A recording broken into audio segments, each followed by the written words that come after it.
Babbitt by Sinclair Lewis. Chapter 3. To George F. Babbitt, as to most prosperous citizens of Zenith, his motor car was poetry and tragedy, love and heroism. The office was his pirate ship, but the car his perilous excursion ashore. Among the tremendous crises of each day none was more dramatic than starting the engine. It was slow on cold mornings. There was the long, anxious whir of the starter, and sometimes he had to drip ether into the cocks of the cylinders, which was so very interesting that at lunch he would chronicle it drop by drop, and orally calculate how much each drop had cost him. This morning he was darkly prepared to find something wrong, and he felt belittled when the mixture exploded sweet and strong, and the car didn't even brush the door jamb, gouged and splintery with many bruisings by fenders, as he backed out of the garage. He was confused. He shouted "Morning" to Sam Doppelbrau with more cordiality than he had intended. Babbitt's green and white Dutch colonial house was one of three on that block of Chatham Road. To the left of it was the residence of Mr. Samuel Doppelbrau, secretary of an excellent firm of bathroom fixture jobbers. His was a comfortable house with no architectural manners whatever. A large wooden box with a squat tower, a broad porch, and glossy paint, yellow as a yolk. Babbitt disapproved of Mr. and Mrs. Doppelbrau as bohemian. From their house came midnight music and obscene laughter. There were neighborhood rumors of bootleg whiskey and fast motor rides. They furnished Babbitt with many happy evenings of discussion, during which he announced firmly, "I'm not straight-laced, and I don't mind seeing a fellow throw a drink once in a while, but when it comes to deliberately trying to get away with a lot of hell-raising, all the while like the Doppelbraus do, it's too rich for my blood." On the other side of Babbitt lived Howard Littlefield, Ph.D., in a strictly modern house whereof the lower part was dark red tapestry brick with a leaded oriel, the upper part of pale stucco, like spattered clay, and the roof red-tiled. Littlefield was the great scholar of the neighborhood, the authority on everything in the world except babies, cooking, and motors. He was a Bachelor of Arts of Blodgett College and a Doctor of Philosophy and Economics of Yale. He was the employment manager and publicity counsel of the Zenith Street Traction Company. He could, on 10 hours' notice, appear before the Board of Aldermen or the State Legislature and prove absolutely, with figures all in rows and with precedents from Poland and New Zealand, that the street-car company loved the public and yearned over its employees, that all its stock was owned by widows and orphans, and that whatever it desired to do would benefit property owners by increasing rental values and help the poor by lowering rents. All his acquaintances turned to Littlefield when they desired to know the date of the Battle of Saragossa, the definition of the word sabotage, the future of the German mark, the translation of Hinc Illiae Lacrimoni, or the number of products of coal tar. He awed Babbitt by confessing that he often sat up till midnight, reading the figures and footnotes in government reports, or skimming, with amusement at the author's mistakes, the latest volumes of chemistry, archaeology, and ichthyology. But Littlefield's great value was as a spiritual example. Despite his strange learnings, he was as strict a Presbyterian and as firm a Republican as George F. Babbitt. He confirmed the business men in the faith, where they knew only by passionate instinct that their system of industry and manners was perfect. Dr. Howard Littlefield proved it to them, out of history, economics, and the confessions of reformed radicals. Babbitt had a good deal of honest pride in being the neighbor of such a savant, and in Ted's intimacy with Eunice Littlefield. At 16, Eunice was interested in no statistics save those regarding the ages and salaries of motion-picture stars. But as Babbitt definitively put it, she was her father's daughter. The difference between a light man like Sam Doppelbrau and a very fine character like Littlefield was revealed in their appearances. Doppelbrau was disturbingly young for a man of 48. He wore his derby on the back of his head, and his red face was wrinkled with meaningless laughter. But Littlefield was an old man of 42. He was tall, broad, thick. His gold-rimmed spectacles were engulfed in the folds of his long face. His hair was a tossed mass of greasy blackness. He puffed and rumbled as he talked. His Phi Beta Kappa key shone against the spotty black vest. He smelled of old pipes. He was altogether funereal and archidiaconal, and to real estate brokerage and the jobbing of bathroom fixtures he added an aroma of sanctity. This morning he was in front of his house, inspecting the grass parking between the curb and the broad cement sidewalk. Babbitt stopped his car and leaned out to shout, "Mornin'!" Littlefield lumbered over and stood with one foot up on the running board. "Fine morning," said Babbitt, lighting, illegally early, his second cigar of the day. "Yes, it's a mighty fine morning," said Littlefield. "Spring coming along fast now." "Yes, it's real spring now, all right," said Littlefield. "Still cold nights, though. Had to have a couple of blankets on the sleeping porch last night." "Yes, it wasn't any too warm last night," said Littlefield. "But I don't anticipate we'll have any more real cold weather now." "No, but still, there was snow at Taffa's, Montana, yesterday," said the scholar. "And you remember the blizzard they had out west 3 days ago, 30 inches of snow in Greeley, Colorado. And 2 years ago we had a snow squall right here in Zenith on the 25th of April." "Is that a fact?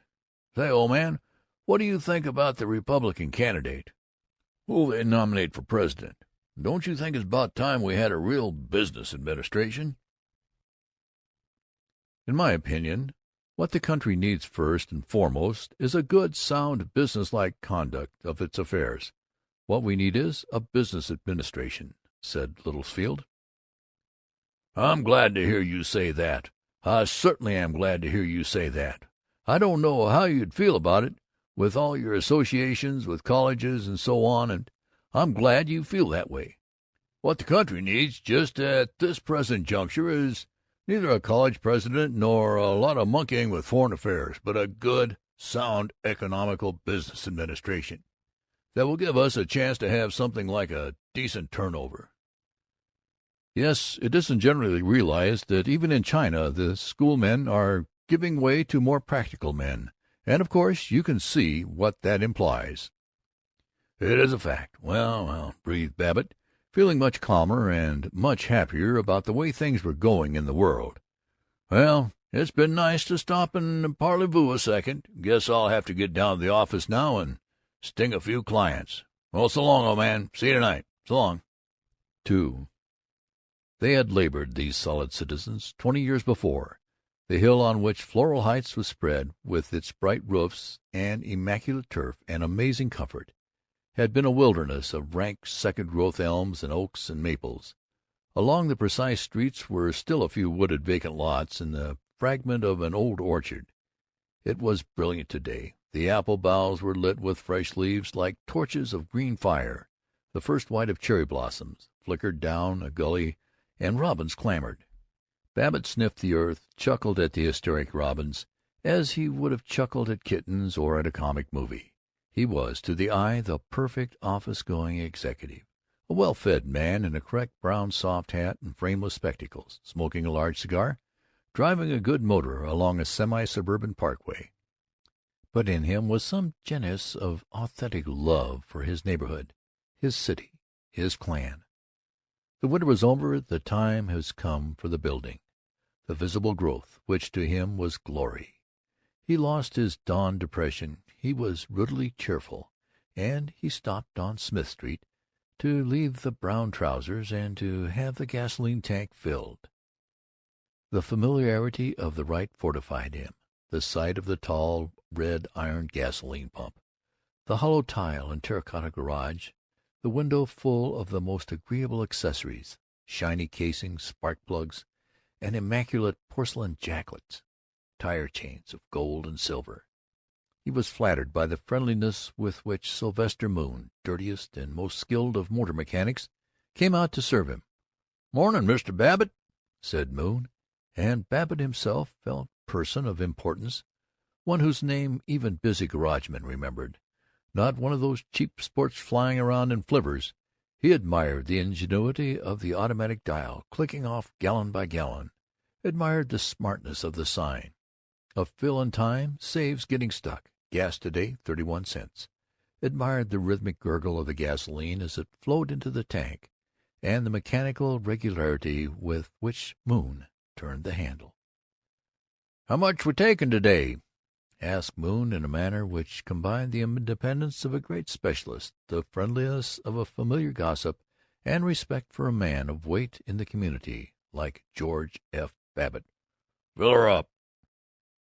"Who you rooting for Republican candidate, Mr. Babbitt?"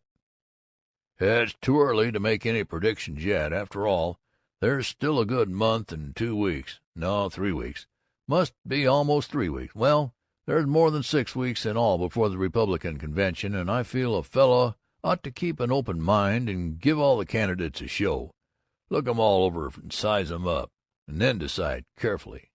"That's a fact, Mr. Babbitt."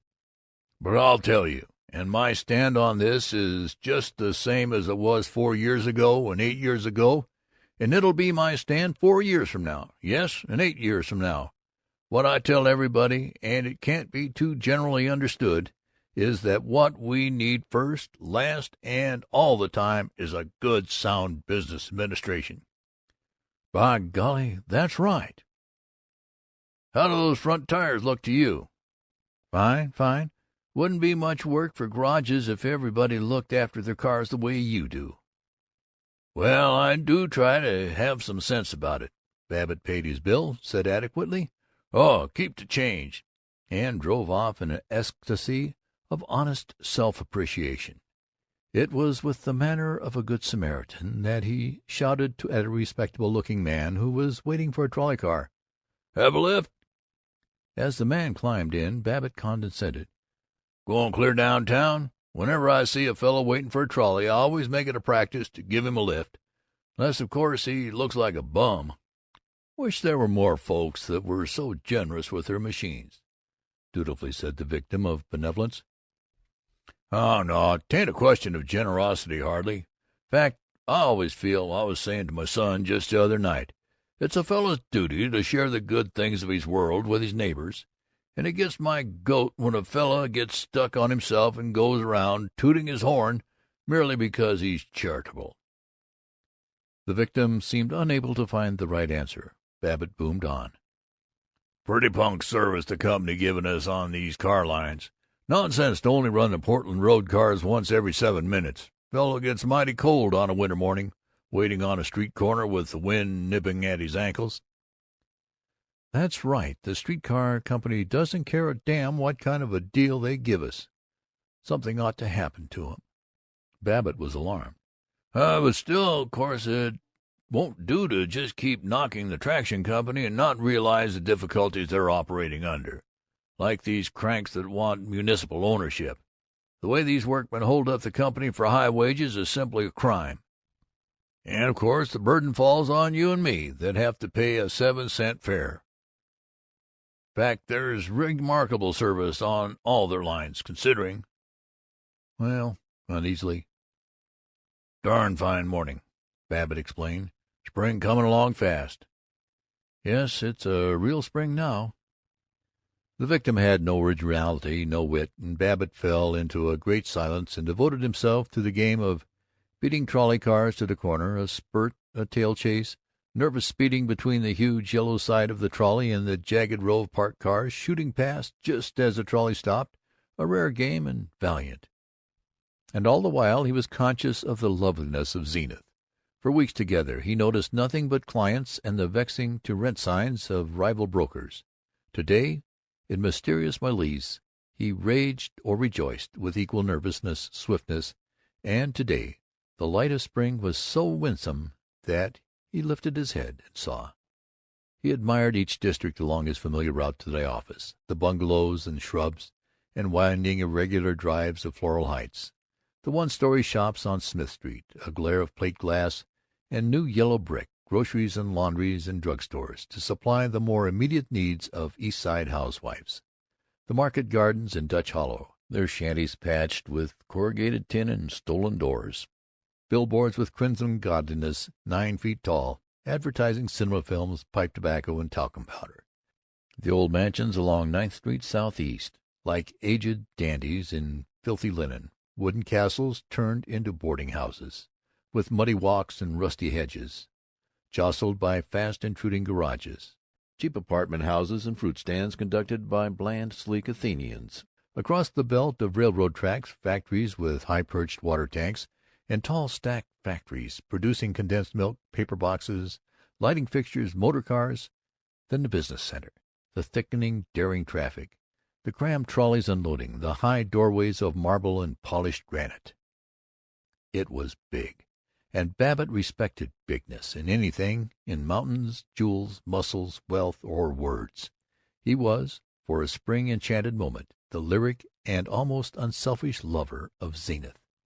He thought of the outlying factory suburbs, of the Chaloosa River, with its strongly eroded banks, of the orchard-dappled Tawadana hills to the north, and all the fat dairyland and big barns and comfortable herds.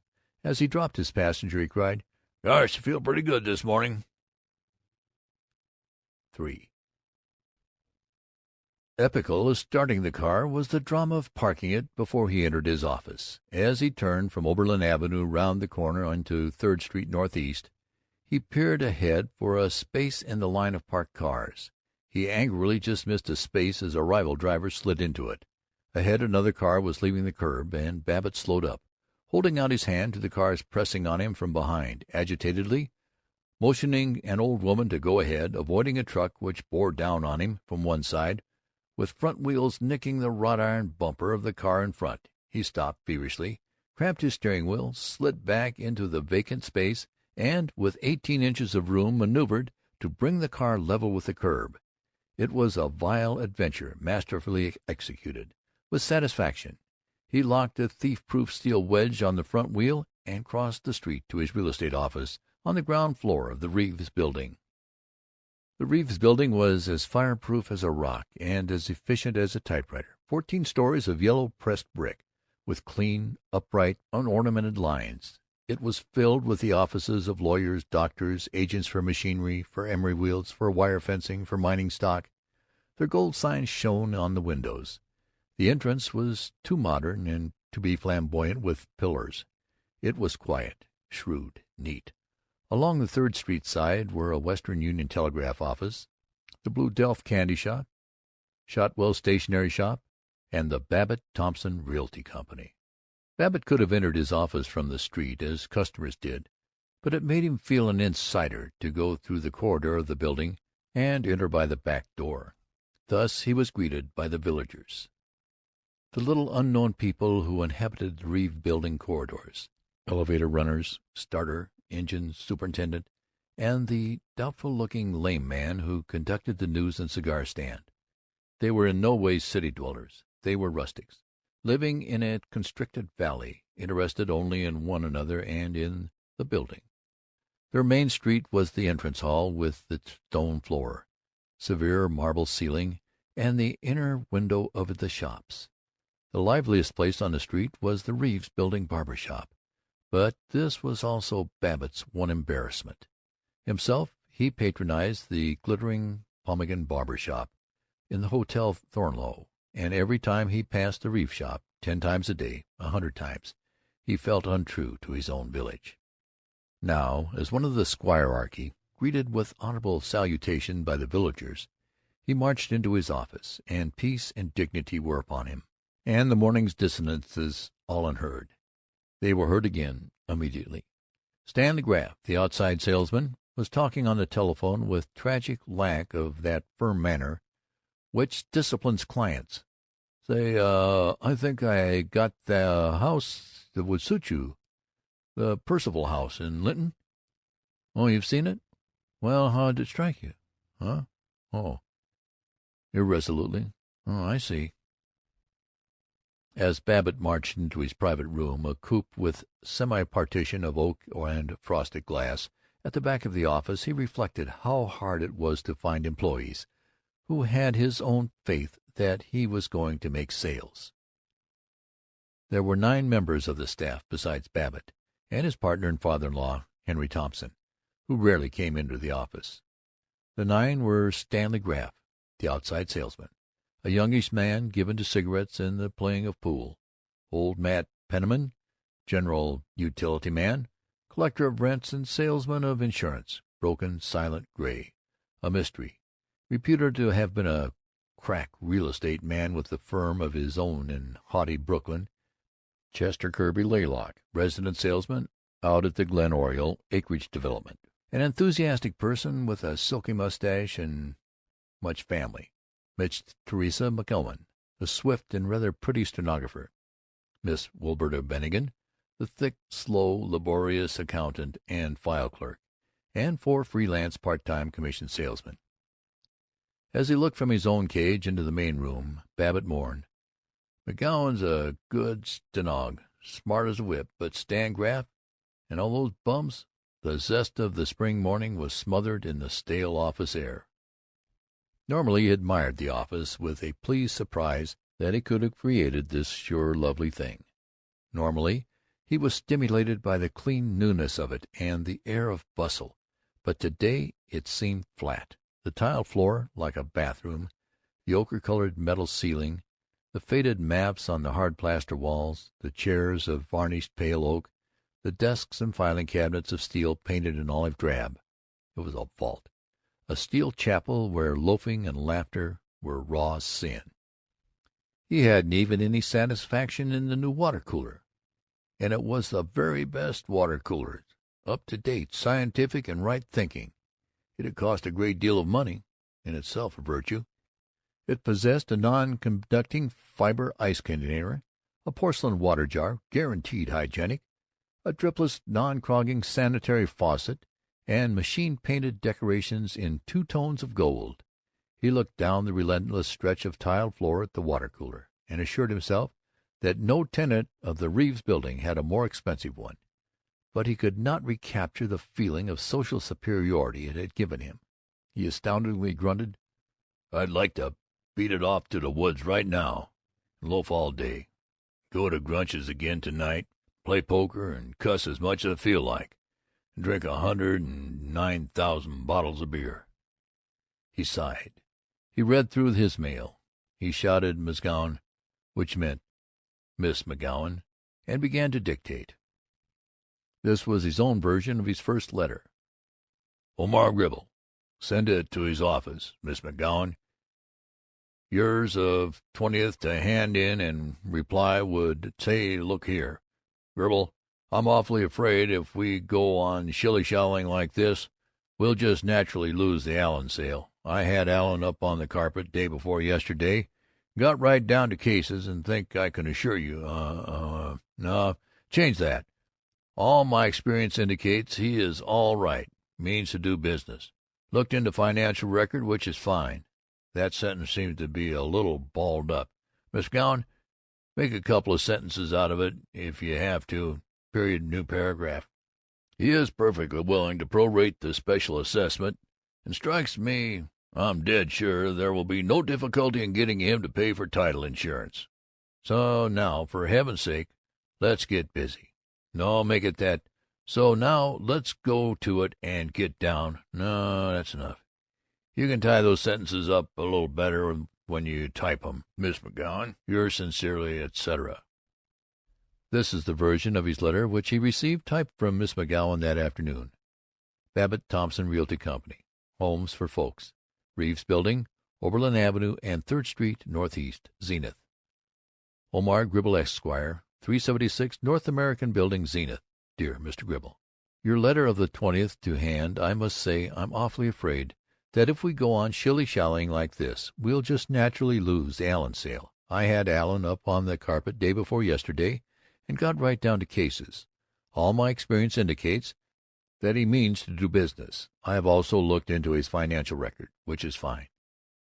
He is perfectly willing to prorate the special assessment, and there will be no difficulty in getting him to pay for title insurance. So let's go. Yours sincerely. As he read and signed it in his correct flowing business college hand, Babbitt reflected, "Now that's a good strong letter, and clear as a bell. Now, what the I never told McGowan to make a third paragraph here. Wish he'd quit trying to improve on my dictation. But what I can't understand is why can't Stan Graff or Chet Laybick write a letter like that, with punch, with kick. The most important thing he dictated that morning was the fortnightly form letter to be mimeographed and sent out to 1,000 prospects. It was diligently imitative of the best literary models of the day, of heart-to-heart talk advertisements, sales-pulling letters, disclosures on the development of will-power, and handshaking house organs, as richly poured forth by the new school of poets of business. He had painfully written out the first draft, and he intoned it now like a poet, delicate and distinct. "Say, old man, I just wanted to know, can I do you a whale of a favor? Honest, no kidding. I know you're interested in getting a house, not merely a place where you hang up the old bonnet, but a love nest for the wife and kiddies, and maybe for the flivver out beyond. Be sure to spell Beyan't, Miss McGowan. The Spud Garden. Say, did you ever stop to think that we're here to save you trouble? That's how I make a living. Folks don't pay us for our lovely beauty. Now take a look. Sit down at that handsome carved mahogany escritoire and shoot us a line telling us just what you want, and if we can find it, we'll come hopping down to your lane with the good tidings, and if we can't, we won't bother you. To save your time, just fill out the blank enclosed. On request, we'll also send blank recording store properties in Floral Heights, Silver Grove, Linton, Bellevue, and all East Side residential district. Yours for service.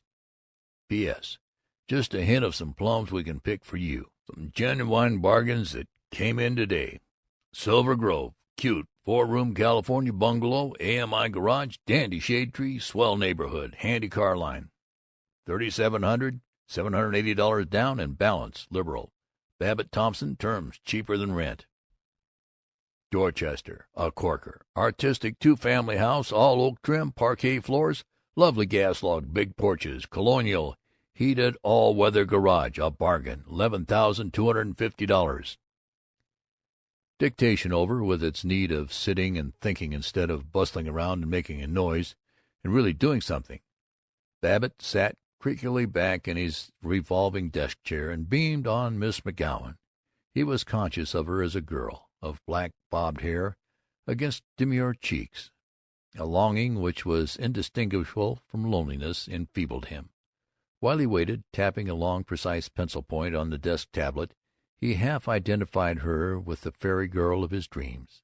He imagined their eyes meeting with terrifying recognition, imagined touching her lips with frightened reverence, and she was chirping, "Any more, Mr. Babbitt?" He grunted, "That winds it up, I guess," and turned heavily away. For all his wandering thoughts, they had never been more intimate than this. He often reflected, "Never forgot how old Jake Offutt said a wise bird never goes love-making in his own office or his own home. Start trouble, sure, but—" In 23 years of married life he had peered uneasily at every graceful ankle, every soft shoulder. In thought he had treasured them, but not once had he hazarded respectability by adventuring. Now, as he calculated the cost of repapering the Stikes house, he was restless again, discontented about nothing and everything, ashamed of his discontentment, and lonely for the fairy girl. End of chapter 3.